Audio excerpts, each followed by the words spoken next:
Nouvel épisode de Sauce Sud-Ouest à Preixas aujourd'hui à la deuxième édition de la fête du savoir-faire. Alors vous le voyez, on est sur une piste d'agility. Il y a des artisans, il y a de la nourriture bien sûr. On est venu avec Nico à Preixas aussi pour ça. Venez et déambulez dans ce très très beau village entre Villeneuve et Agen avec Nico et Sauce Sud-Ouest. C'est maintenant.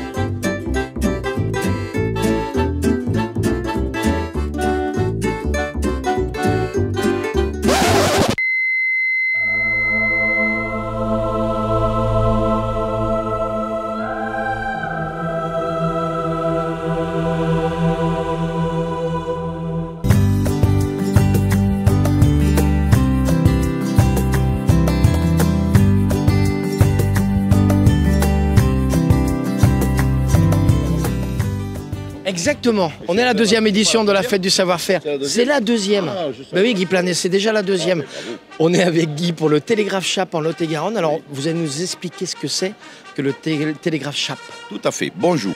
Déjà, je vais me présenter très rapidement. Ah oui, allez-y. Donc, je suis raconteur de pays et je viens de très loin puisque je suis raconteur de pays en pays d'Albret. Donc, je suis de Nérac, le pays d'Henri IV. Donc vous êtes sorti un petit peu de... Voilà, j'ai traversé Garonne. Mais je suis aussi membre de l'association des Amis des Moulins du Lot-et-Garonne et qui ont travaillé depuis une dizaine d'années à la réhabilitation des tours Chappe. Pourquoi? Parce que souvent, le système de télégraphe Chappe, dont je vais vous expliquer le fonctionnement, est situé sur des sommets, des points hauts qu'on voit de très loin. Et parfois, ce sont des anciens moulins à vent qui ont servi comme nouvelle tour Chappe. Donc, Chappe, jusqu'en 1793, pour communiquer, il y avait le pigeon voyageur, il y avait les signaux de fumée, mais le meilleur système, c'était le cheval. On prenait un message, on l'écrivait, on mettait dans la sacoche, il prenait le cheval, et ça partait de lieu en lieu pour être envoyé très loin. En 1793, Claude Chappe, un inventeur magicien, a mis au point un système qui a permis de battre le cheval à plate couture, puisqu'il arrivait à envoyer un message de Paris à Marseille ou de Paris à Lyon à peu près 10 fois plus vite que ne mettait le cheval pour partir, être échangé de temps en temps et arriver à Lyon. Comment? Claude Chappe a décidé d'implanter de loin en loin sur des points hauts, des tours, qui ressemble à un moulin à vent avec une toiture en terrasse. Et au-dessus de cette tour, il installe un mât en bois articulé. Et un manipulateur se met dans la base de la tour, manipule, va donner des formes aux bras articulés qui sont en haut, et en fonction de la position, va pouvoir émettre un message. Ouais. Alors ça veut dire qu'il y a un alphabet de tout ça. Il y a un alphabet. Alors, au départ, ce n'est pas vraiment un alphabet. Chaque positionnement du bras correspond à un nombre de 1 à 92. Puisqu'il y a 92 possibilités de mouvement. D'accord. Vous voyez, là, on est en position horizontale. Je manœuvre. Je suis en position verticale. Ça fait un autre mouvement. Je retravaille. Je mets celui-là dans ce sens-là. On a un autre positionnement. Exactement. Donc côté droit, côté gauche. Donc il a retenu 92 positions. Et là où il a eu donc 92 positions, ne pourrait donner officiellement que 92 messages à envoyer. Bon. Et là où il a eu une idée de génie, c'est qu'il a dit, pour donner un nombre, pour donner un message, ou une partie du message, je vais faire un couple. Je vais faire deux chiffres l'un après l'autre. Je vais créer un vocabulaire, un cahier de 92 pages. Et sur chaque page, je vais mettre 92 lignes. Ce qui fait que si on multiplie 92 par 92, il y a plus de 8400 messages possibles à envoyer. Je prends un vocabulaire. J'écris sur la page 1, ligne 1, Monsieur le préfet. Sur la 2, je mets le commissaire divisionnaire, le président, le maire. Je peux même mettre du ministre de la Défense au ministre de la Guerre. Donc on peut tout faire. On peut tout faire. Sur la page 26, je vais écrire prévoir des parapluies. Ça me permet de dire prévoir parapluie en un seul message au lieu de deux. Si je mets la ligne 25 prévoir et sur l'autre parapluie, il faut faire 2 fois les messages. Donc, je prends une position qui sera répercutée de tour en tour, qui part de l'initiative au départ jusqu'au bout. Sauf que ceux qui envoient le message, ils ne savent pas ce qu'ils envoient. Ils envoient que des chiffres. Le seul qui sait à quoi correspond le 92-18, c'est celui qui a le cahier au départ. Et c'est celui qui a le cahier à l'arrivée. Et en fonction du message, il y a différents vocabulaires, différents cahiers, qui sont enfermés dans le coffre-fort du préfet ou dans le coffre-fort du responsable. Quand ça arrive au bout, on lui dit c'est tel cahier, le cahier 18 ou le cahier 19, le cahier secret défense. Il attrape le cahier, il lit 12-24, page 12, ligne 24, etc. etc. Jusqu'à quand on a pu utiliser ce télégraphe Chappe? Ce télégraphe était une révolution. Et il a été utilisé jusqu'à ce qu'il y ait une nouvelle révolution. En 1854, un Américain qui s'appelle Samuel Morse a eu la possibilité, puisque l'électricité était au point, on met 2 fils électriques et instantanément, de Paris à Marseille, on met 2 fils, on a fait bip, bip, bip, instantanément c'est arrivé. Et ça a tué, évidemment. Et vous essayez de faire perdurer ce télégraphe Chappe? Dans le Lot-et-Garonne, il y avait une ligne qui venait de Bordeaux à Avignon. Sur cette ligne de Lot-et-Garonne qui partait de Marmande, pour nous, sur les coteaux au-dessus du Lot, de la Garonne et du Lot, entre Marmande et Saint-Romain-le-Noble, il y avait 12 tours à cette époque-là. La plupart sont détruites. Mais on a la chance, entre Preissas et Saint-Romain-le-Noble, d'avoir les 6 tours successives dont il reste des vestiges, plus ou moins bien conservés, dont une qui est à Preissas, au lieu dit l'Esterne, où il y a la première tour qui est éventuellement réhabilitable. Ou, voilà. Donc l'association des Amis des Moulins, en partenariat avec Jean-Pierre Volatron, un passionné de la poste des télécommunications, on fait des recherches et on a profité de l'ingéniosité d'un paysan de Feugarolles, toujours dans le Lot-et-Garonne, qui est un bricoleur de génie, qui a reconstitué un mécanisme qui était situé en haut au sommet des tours. Donc la maquette un tiers, donc vous voyez, il fait 3 mètres, l'original faisait 9 mètres. Il a reconstitué et l'association des Amis des Moulins fait des animations autour de ce mécanisme. On avait même un projet de faire racheter par les collectivités ces fameuses tours qui restent entre Preissas et Saint-Romain pour refaire une mini-ligne, mais c'est très long et c'est compliqué. Donc on fait des animations régulièrement. Guy Planas qui a la 2e édition de la fête du savoir-faire ici et qui va continuer bien sûr à promouvoir ce télégraphe Chappe. Merci beaucoup. Merci à vous. Merci. Au revoir.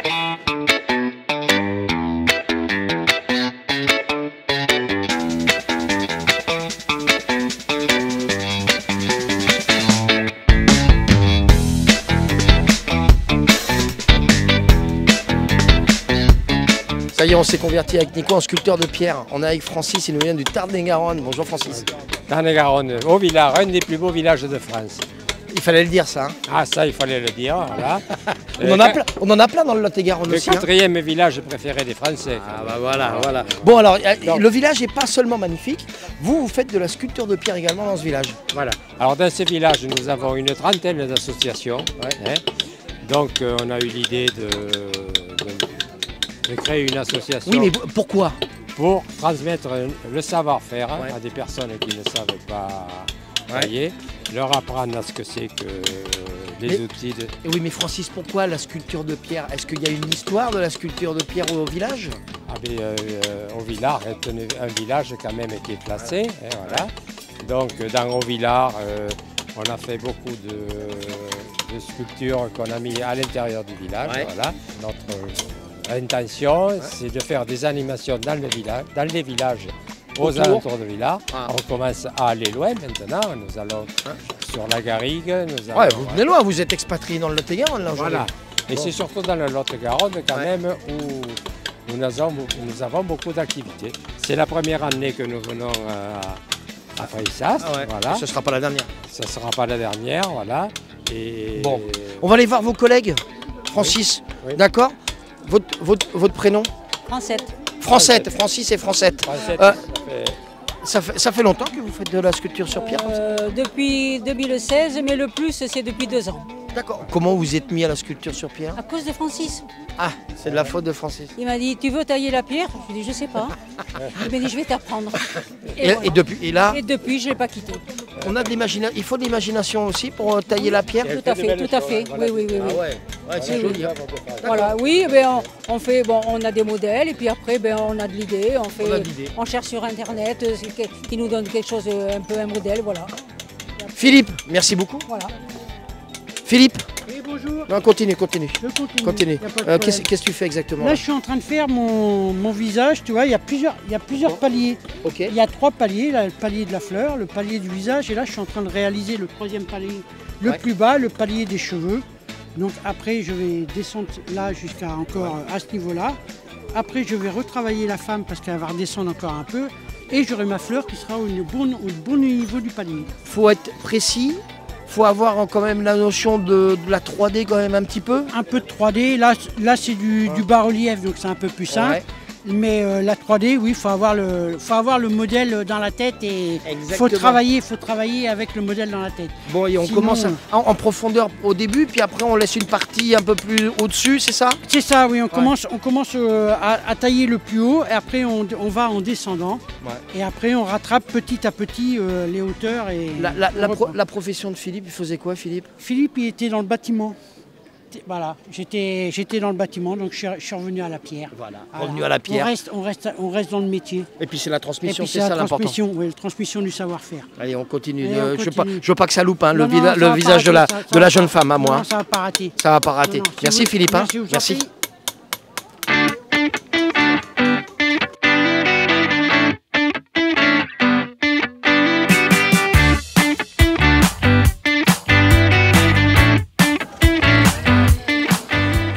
Allez, l'outil en main, on est toujours à la 2e édition du savoir-faire à Preyssas. On est avec Bernard. Bonjour Bernard. Bonjour.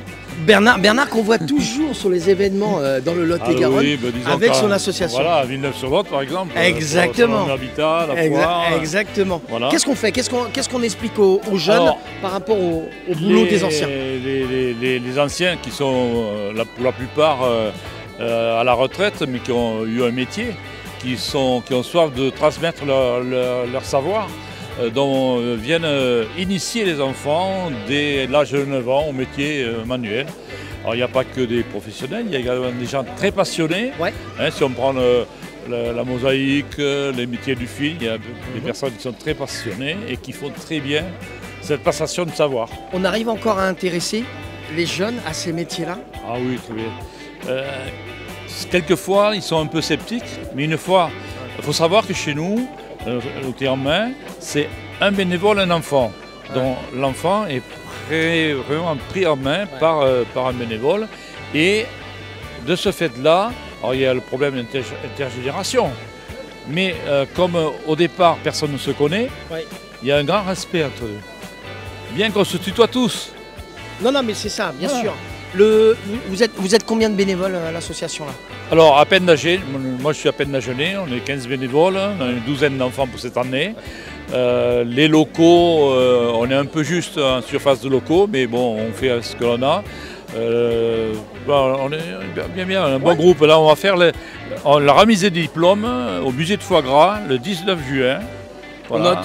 Voilà. On note. En plus, vous n'êtes pas trompé, au musée du foie gras, à Fraisse-Pêche. Voilà. On n'est pas trop mal. Bernard, l'outil en main, si vous voulez venir les rencontrer à Peine d'Agenais, c'est les horaires. Il y a une Alors c'est le mercredi, durant l'année scolaire, c'est tous les mercredis après-midi de 14h à 17h, avec à la fin un petit goûter, puisque un atelier pâtisserie, bien sûr. Ah oui, la convivialité.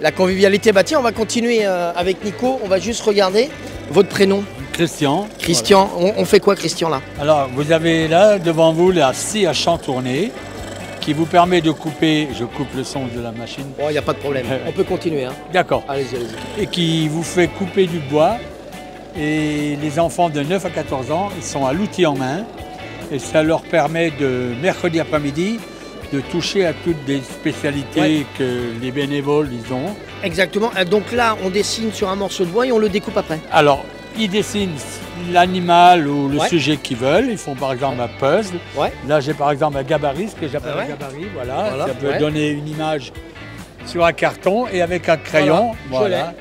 Et avec un crayon, ils font le pourtour sur leur bois et très rapidement, ils passent à la machine. Vous faisiez quoi, Christian? Vous étiez dans le métier du bois avant? Non, j'étais dans la métallurgie, c'est à peu près les mêmes machines. Hein. Alors que ce soit du métal ou du bois, ça nous permet de travailler à peu près de la même manière. Hein. Donc ça vous rappelle de grands souvenirs quand même de travailler là à Lotier-en-Main? Oui, parce que moi j'ai travaillé, bon, pour ne pas donner une marque de voiture, avec un lion. Ouais, et on va retrouver. Voilà, et puis si vous aimez rire, je peux en sortir une autre. J'ai travaillé en pensant à moi tous les jours. Vous pensez à moi parce que je travaillais dans le papier hygiénique. Voilà. Bon. Voilà. Tous les jours, on avait un petit peu de Christian chez nous. Un peu de ça, oui, un peu de ça. C'était ça. Merci Christian, on va vous laisser continuer. Si vous avez des jeunes, vous les envoyez. Exactement. Il a fait la pub à Christian, il est fort, il est fort Christian.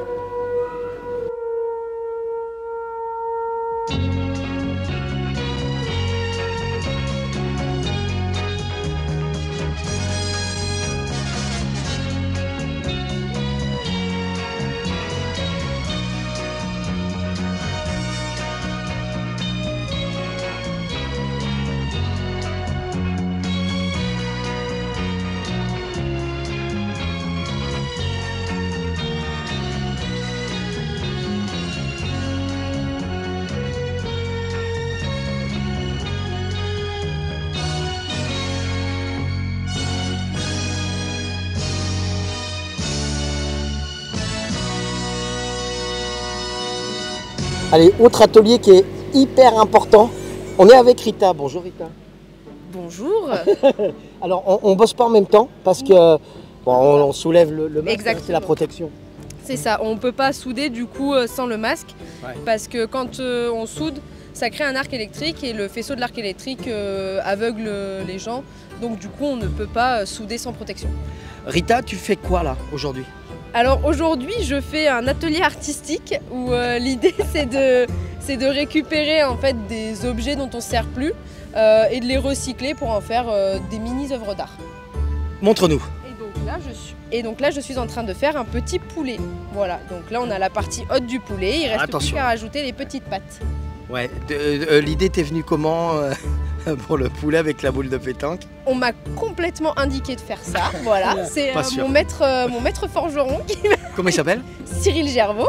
Qu'on va aller voir. Que vous allez aller voir tout à l'heure du coup, qui m'a... c'est lui qui a les idées un peu saugrenues. Voilà, c'est plutôt ça. Et nous on est dans la phase de réalisation, mais les idées en général c'est plutôt lui. Bon, c'est sympa de pouvoir recycler du matériel comme ça et s'amuser à faire des œuvres quoi. Oui. Et puis après on peut aussi du coup les donner aux enfants, donc ça permet de faire de l'animation. Rita, tu travailles dans quoi toi? Dans totalement autre chose puisque je fais du secrétariat. Et ça c'est ton hobby? Oui c'est ça, c'est un petit hobby du samedi matin. Le hobby du samedi matin, la forge avec Rita. Elle fait des trucs avec des boules de pétanque, bref. Elle fait des petits escargots aussi. Là, donc il y a plein de choses. Il y a des petits escargots juste à côté. Bon, on va aller les voir. Allez, on va te laisser bosser. On va rebaisser le casque. Allez, vas-y. À toi de bosser.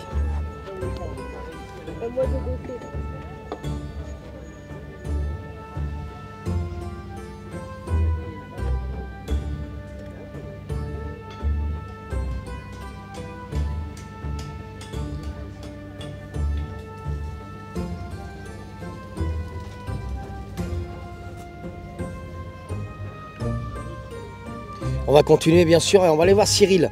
Alors Cyril, ça y est, on les a les escargots, regardez les amis. Les petits escargots que Rita nous parlait juste avant, voilà, regarde. Ça c'est joli ça. Allez, on va aller voir Cyril. Donc c'est celui qui a les idées un peu saugrenues, hein. Elle nous l'a dit Rita. Cyril Gervaux, qu'on connaît bien, qui est à la forge là actuellement, il est en train de travailler. Alors, on va le... Je suis venu équiper Cyril. Bonjour, bienvenue. Je suis venu équiper. Ah ouais, t'as raison. Ah ouais, parce que je me méfie quand même. Non, hein. J'ai pas totalement confiance. Hein. Faites attention quand même. Hein. Ne vous rapprochez pas trop. Bon, toi, tu es habitué des événements, des salons, des férias. Oui. Qu'est-ce que tu proposes là aux plus jeunes et aux spectateurs que tu as aujourd'hui à Preissas? Eh bien, en fait, d'habitude, je leur fais faire un petit atelier. Ouais. Aujourd'hui, c'est compliqué parce qu'on est sur tous les ateliers. Ouais. Mais là, vu que j'avais quelqu'un de très sympathique, donc je lui ai fait un petit fer à cheval, rien que pour lui. Voilà. Alors je ne peux pas les faire venir sur l'atelier comme on fait d'habitude, parce qu'il faut vraiment que je sois focalisé là-dessus. Mais là, bon, C'était exceptionnel, il était super attentif. Est-ce que tu penses qu'avec ton sourire, ta barbe d'une personnalité célèbre qu'on connaît bien au mois de décembre et ton savoir-faire, est-ce que ça peut également provoquer des vocations et garder ce travail de forgeron? Surtout en fin d'année, c'est sûr. Tu l'as blanchi ou pas? Oui, tous les hivers je blanchis exprès. Cyril Gervaux pour la forge, il est là aussi, il est assez souvent sur les événements du Lot-et-Garonne.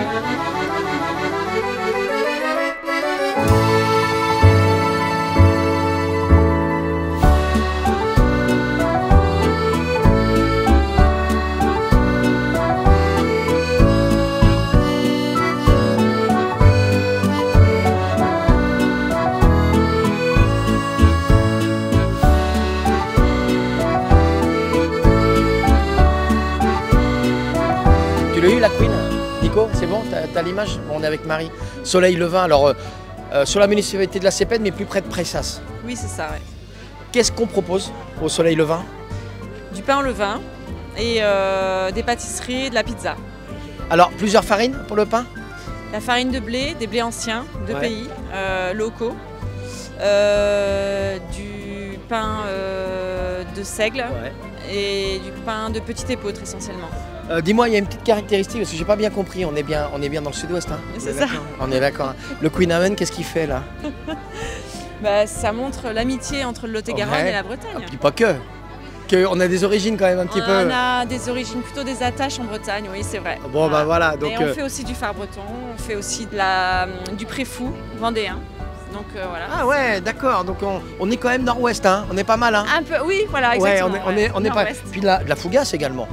Et la fougasse, on part vers l'Italie. Ouais, voilà, on part vers l'Italie là. C'est vrai. La pizza. Bon, bah alors c'est multipote, hein. On peut la retrouver avec le four qui ouvre également chez toi une fois par semaine. Le fournil. Le fournil. Enfin, non,